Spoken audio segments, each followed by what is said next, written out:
Hi, I'm Tim Hornik, the Sales Development Manager for Dot Incorporated, and this is your Assistive Technology Update.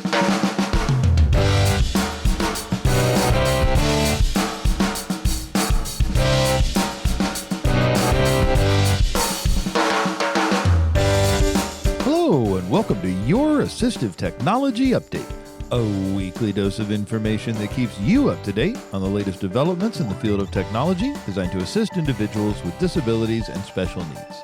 I'm your host, Josh Anderson, with the Indata Project at Easter Seals Crossroads in beautiful Indianapolis, Indiana. Welcome to episode 773 of Assistive Technology Update. It is scheduled to be released on March 20th, 2026.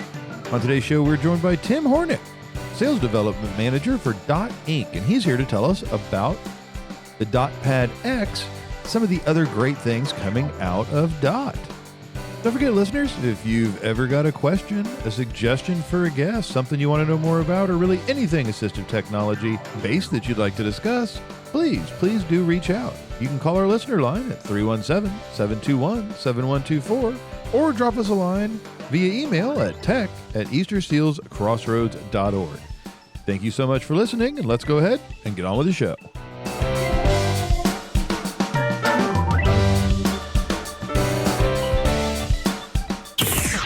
Today, listeners, we're excited to welcome Tim Hornik of Dot, and he's here to tell us about the DotPad and some of the other amazing technology offered by Dot, and we cannot wait to learn more. Tim, welcome to the show.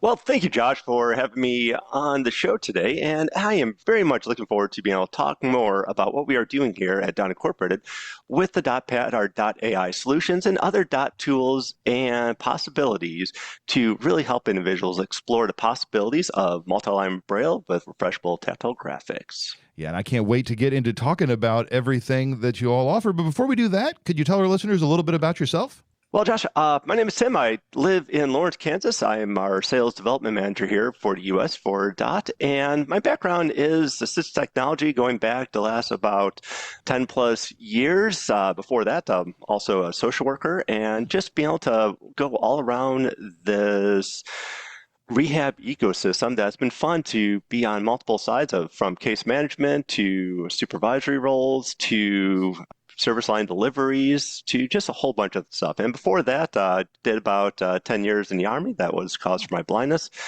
And been able to just really enjoy a whole wide world of possibilities just because of all these different experiences I've had. So. Awesome. And has AT changed in the last 10 years? No, I'm just kidding. That would be a whole another show. We're definitely not getting into that, or we'll never be able to end or actually get to the things we're here to talk about. So Tim, I guess let's just start with Dot as a company, kind of big picture. Can you tell us about it? Yeah, so Dot Incorporated got founded back in about 2015, 2016, where our co-founders, Eric and Key, created the first Dot Cell as a low-cost, very efficient Braille cell technology. And they kind of came up with this after one of their fellow students in college was carrying around the Bible. And let's face it, the Bible, when you start breaking down the volumes, you're talking about a massive tome. And when they seen that, they're like, okay, we need to do something a little better. So they created the first Dot Cell. And we first seen this in the Dot Watch, which was a very unique wearable that did Braille back in 2017. Mm-hmm. And this really started doing the possibilities of, what can you do with this type of technology of making it modular, making it very efficient for both energy as well as very cost efficient. And then they further developed it. Around 2022 is when we started hearing the wonderful announcements coming from HumanWare and APH about the Monarch, which is created thanks to Dot Cell technology, second generation. And now we got the third cell generation in the DotPad X. And what we've seen over this lifespan of Dot as a company is just the ultimate possibilities of what can we do with these types of cells. How can we access multi-lines of Braille? How can we get good access to refreshable graphics in form factors that we can use and need in order to do all this successfully? And it's just been an absolute pleasure following them over that lifespan, both as an end user and now working with them here to explore what can you do with this type of technology. That's awesome. And you led me right into kind of my next question. I guess let's talk about the DotPad X. So the DotPad X is our multi-line Braille tactile graphics display. This is a very portable and versatile display that features two displays.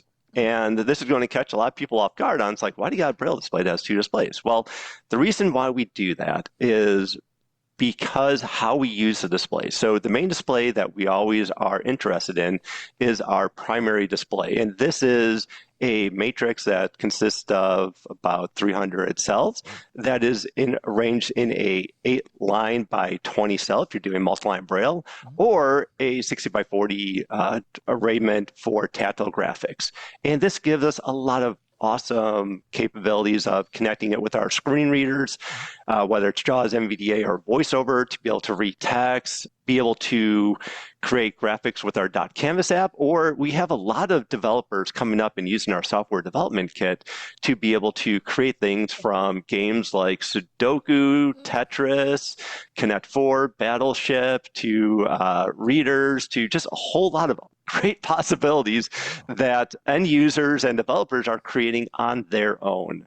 And all that is thanks to, like I said, that very rich array of that primary display. And we also have a secondary single line 20 cell display. And this is used differently based on each of those scenarios. So for .canvas and VoiceOver, for example, when you are looking at tactile graphics on that primary display, that single line is going to give you a Braille text description of what that is. If you're in JAWS, that single line is going to give you status information of your JAWS, both the location of the cursor to what Braille mode you are using in JAWS and other information. And looking at how folks are developing their own solutions, they are leveraging that single line display for a whole lot of other possibilities to show information that we need, whether it's because they're doing tactile graphics of some variety on the top and they need additional information to provide content to help describe it, to just, who knows? I mean, that's the beauty of this, is these possibilities. Now, between these two displays, we have 6 navigation buttons. Now, I know a lot of people are going to say, how do we do input? With the DotPad X, we cannot do Perkins-style input with it. But what we can do with our 6 navigation buttons is control like our screen readers, or for those folks that are developing their own solutions, they're using those buttons for very unique purposes based on how they wish for that interaction to occur. So using the example of like VoiceOver. So with those 6 navigation buttons, I could move the VoiceOver cursor, I can access the rotor, I can navigate by rotor items, I could double tap, I could go to the home screen. With JAWS, same thing, panning, all those types of good options that we would expect to be able to do on the device. So I really don't need to take my hands from the device when I am reviewing and reading text and graphs and all that other type of good stuff that we're using these types of devices for. Nice. And Tim, as we kind of talk about tactile graphics, can you give just some examples of some of the different kind of things that can be conveyed through those tactile graphics? So Josh, there's a lot that can be conveyed through these tactile graphics. Some of the ones that I've had a lot of fun working with people as I demonstrated across the country as well as use myself is first and foremost getting access to those visual representations of data, aka graphs, charts, be able to retain some type of spatial understanding of what those items are. So for example, even though this is going to be more of a Braille use case with JAWS, what you're able to do is you're able to understand tables and spreadsheets where you could track down a row as well as track across and be able to get all of that information that's contained in that spreadsheet that you could fit on that DotPad display and understand what is there when it comes down to math charts. So we do got a couple of programs in the works for folks that are using this in schools that they need to bring up various math-related graphs, that they'll be able to do that by inputting those formulas and then be able to explore that graph, understand what those curves are like, understand what the histograms and scatter plots are all looking like. And even for myself, so I got two daughters, and one of the things that we'll do is we'll play things like Pictionary. And, how many times have you heard of blind individuals playing Pictionary with sighted Not counterparts? very often for sure. Yeah, no, and that's one of the beauties of it is, I've had my fair share of situations with my kids where it's like, okay, that is a cat, that is a person, that's a rainbow, that's a unicorn, and that you can do all these fun things with the tactile graphics. And we got a whole lot more coming down the line of what's going to be possible as we look at how can we leverage artificial intelligence to give us better tactile experiences. So we have a partnership with Microsoft leveraging Copilot so we can gain understandings of what PowerPoint presentations are looking like. So understanding what that layout of those slides are, understanding the text that's on it. Just like, there's a reason why the sighted community loves PowerPoint is the amount of information you can contain on a single slide. And for the longest time, we are limited to purely auditory or single line understandings of that. And now with the DotPad, we could start to understand what is the true format of those cells and how it is conveying information. And then because it's leveraging Copilot, you're also able to do a few additional tasks with it. We have a project going on with Google Gemini in some schools, bringing STEM content to light by bringing textbooks. And well, let's face it, a lot of teachers nowadays are giving students handouts or excerpts or stuff like that. And what we're able to do with Google Gemini STEM is leverage the DotPad for students to gain access to that information. And then, of course, Dot Canvas is just one of these absolutely fantastic quick ways of, say you are a TVI or an O&M instructor and you're doing some pre-route planning and need to show what's the layout of a classroom or what does a roundabout look like and how would you approach it. You could quickly draw that up in Dot Canvas with just using your finger and your iPad to more complex situations of using Dot Canvas to upload images. For example, I've had some fun as a lifelong Chicago Bears fan as I was at different conferences.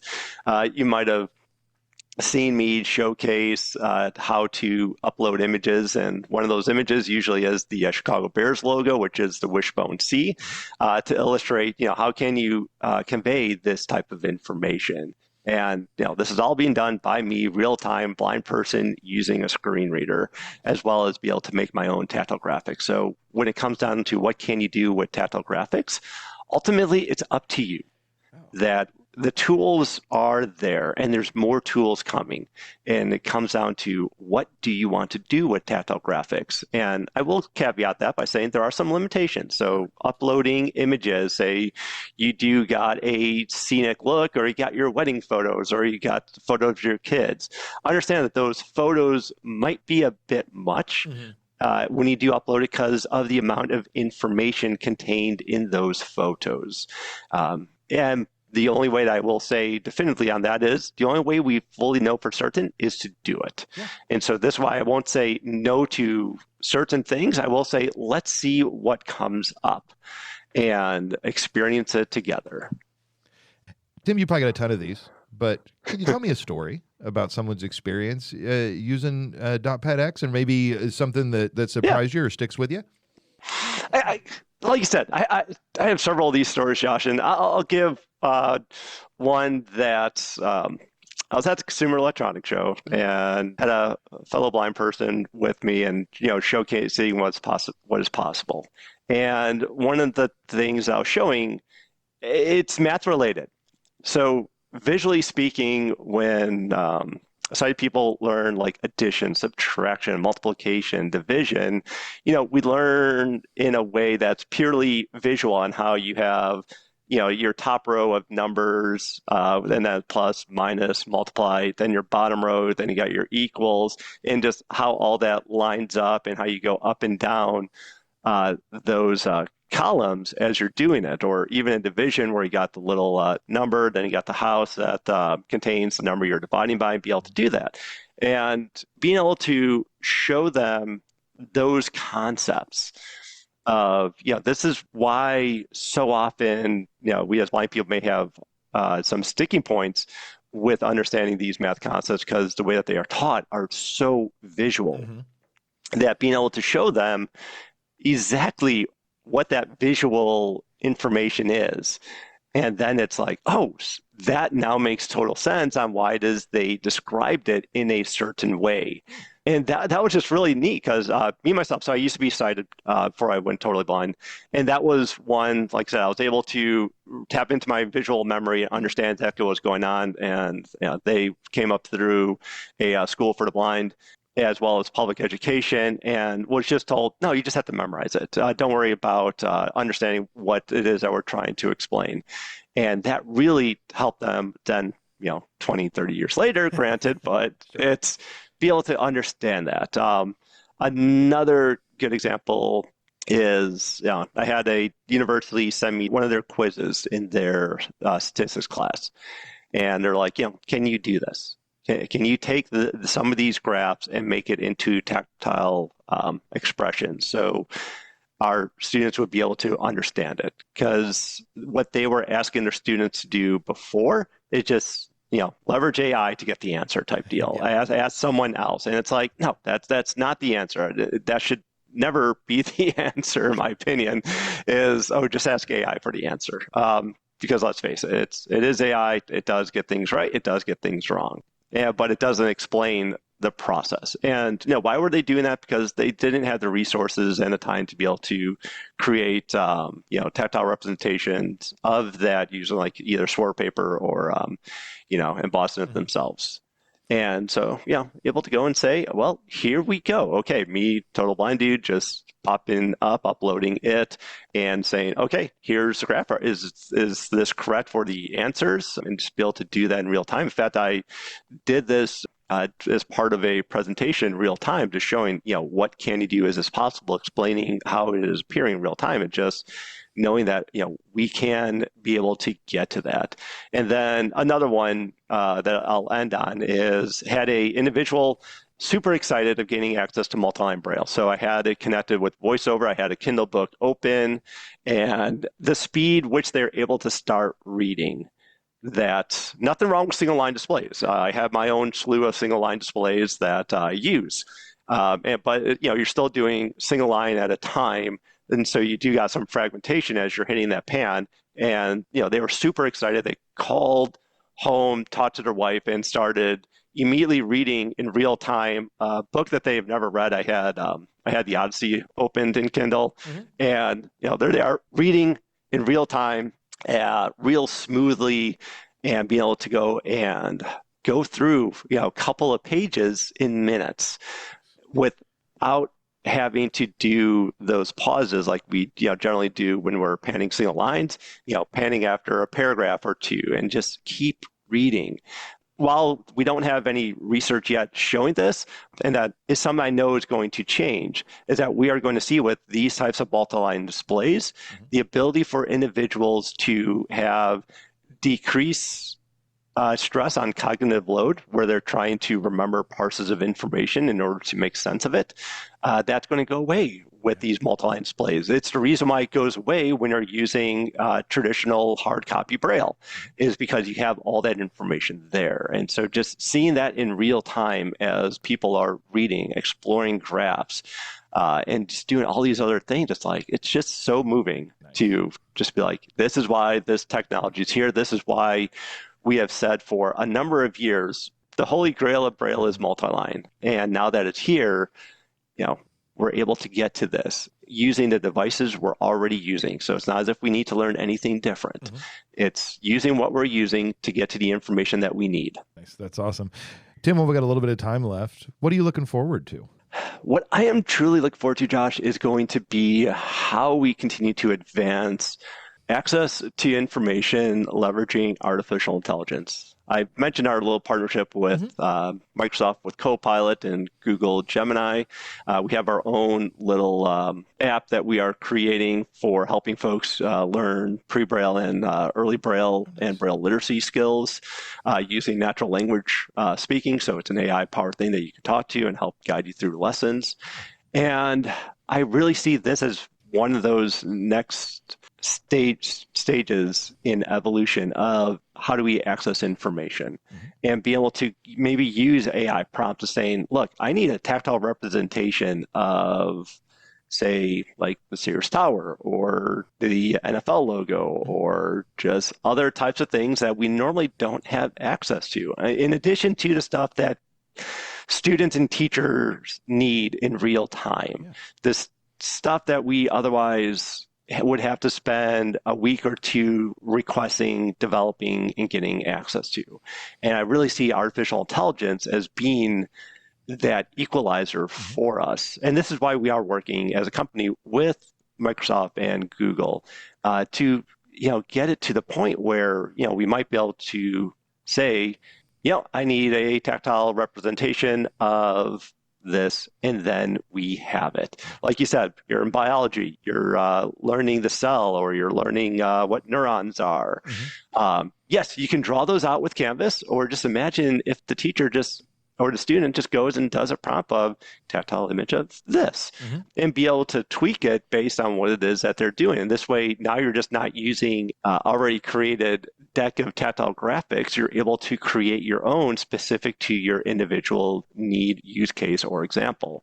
And the other one that I am looking forward to hoping we could see movement on is going to be access to not just maps. So we do got some access to tactile graphs. T-Maps is a great program for being able to get access to it, but I would just love it one day we can just go ahead and bring up like Google Maps or Apple Maps and be able to just immediately export that or bring that over to like the DotPad and be able to go and say, oh, well, here's this route, and be able to have really awesome understanding of what that is, what side the street stuff is on. Now, I know that's way down the road, but I would love to be able to see that. And this is the technology that can power those experiences because it is portable, it is able to connect to these devices.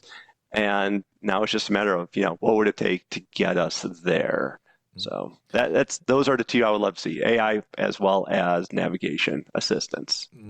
I want to mention our great partnership that we have with the HIM Selva's Braille Sense team, that is going to be an awesome feature coming out in their next major operating system update on both the Braille Sense 6 as well as be included in the Braille Sense 7 is the ability to connect to the DotPad. And with that, for folks that have used the HIMSS Braille Sense Braille practice features, what you can do with that is just like I described with what we can do with our AI, you can get the tactile print as well as the Braille and be able to teach both and showcase all of this information. So whether, like I said, whether it's an older adult like myself that needs to tap into visual memory to make the analogies, or whether you're trying to teach a student what print characters are like, now you can. And going both directions. So it's just going to help out the Braille literacy conundrum that we are facing. And let's hope that this is one of those things that really allows us to move that needle back towards more than 10% of the population. Let's get it back up to 20+% of the blind population and just keep working for it. But we need more tools to do it. We need more ways of showcasing this information. And I do feel this is a very, very powerful tool in that equation. Almost definitely. And individualized to the individual, how they learn and can give them some different options and ways. Well, Tim, what's a great way for our listeners to find out more about Dot, about the DotPad and everything else we talked about today? Awesome, Josh. Well, we have several ways you can learn. Of course, you can go to our website, and that is located at Dot Incorp. That is DOTINCORP.com. We also have a wonderful podcast series called Raising the Dots that is hosted by the wonderful Dave Williams. And he brings on more than just information about our products. He brings on notable individuals from the field that are working within Braille and tactile graphics and have some awesome interviews with them, similar to what we're talking about right now. And it's a great way of learning more about the state of Braille, state of tactile graphics, state of technology in general, as well as Dot's role within that equation and what can we do. We also have a webinar series that is usually on the second Monday of the month, except the second Monday of March, it happens to be on CSUN a week. So we'll be back to our normal schedule and cadence coming up here in April. And you can find more information about that by going to our website. Or for folks here in the U.S., just feel free to send me an email at timothy@dotandcorp.com. That's TIMOTHY at dotandcorp.com. And that would be a very easy way. You can also check us out on LinkedIn, Facebook, and YouTube by just doing a search for .inc, and that will get you to us. Awesome. We'll put links to all that down in the show notes. Well, Tim, thank you so much for coming on today, for telling us about all the great things that DOT really offers, and really opening up access for individuals who are blind or low vision, using the multi-line braille, as well as just all the great graphics and tools out there to help. Yeah, I appreciate it, Josh, and thank you guys very much. I love what y'all have been doing with the Easter Seals and the ATX projects, both there in Indiana, as well as just sharing this information throughout your audiences, because one thing I hear across country is there's a vacuum. It's very hard to get good, solid information about technology. So I love the fact that you guys are doing this and we have these frank conversations, because it's needed, man. So thank you. Definitely is. Thanks again. Do you have a question about assistive technology? Do you have a suggestion for someone we should interview on an Assistive Technology Update? If so, call our listener line at 317-721-7124, send us an email at tech@eastersealscrossroads.org, or shoot us a note on Twitter @InDataProject. Our captions and transcripts for the show are sponsored by the Indiana Telephone Relay Access Corporation, or INTRAC. You can find out more about INTRAC at relayindiana.com. A special thanks to Nicole Prieto for scheduling our amazing guests and making a mess of my schedule. Today's show was produced, edited, hosted, and fraud over by yours truly. The opinions expressed by our guests are their own and may or may not reflect those of the InData Project, Easter Seals Crossroads, our supporting partners, or this host. This was your Assistive Technology Update. I'm Josh Anderson with the InData Project at Easter Seals Crossroads in beautiful Indianapolis, Indiana. We look forward to seeing you next time. Bye-bye.